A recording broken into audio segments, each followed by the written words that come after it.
आज आम्ही गेलो होतो सुप्रसिद्ध सवतकडा धबधब्यावर। समोरच्या गाडीमध्ये माझे फॅमिली मेंबर्स आहेत। आम्ही आता सवतकडा धबधब्याजवळ पोहोचलेलो आहोत।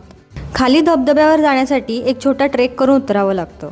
तुम्ही पाहू शकता आम्ही एकमेकांच्या मदतीने खाली उतरत आहोत। एवढी मेहनत करून इथपर्यंत आल्यानंतर जे समोरचं दृश्य दिसलं ते पाहून सर्व मेहनत वर्थ इट आहे असं वाटलं। मग आम्ही धबधब्यावर भिजण्याचा मनमुराद आनंद लुटला।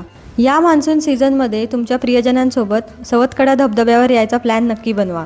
खूप मजा मस्ती करून आम्ही पुढच्या प्रवासाला निघालो। पाण्यात भिजून जाम भूक लागलेली, त्यामुळे इथे थांबून कुठे जेवायला जायचं याचं डिस्कशन करत होतो। पुढे जवळच हायवेला लागून असलेल्या एका कोकणी हॉटेलमध्ये आम्ही जेवायला गेलो। या हॉटेलमधला ॲम्बियन्स एकदम मस्त होता। कोकणातल्या वेगवेगळ्या पर्यटन स्थळांचे फोटोसुद्धा इथे लावलेले।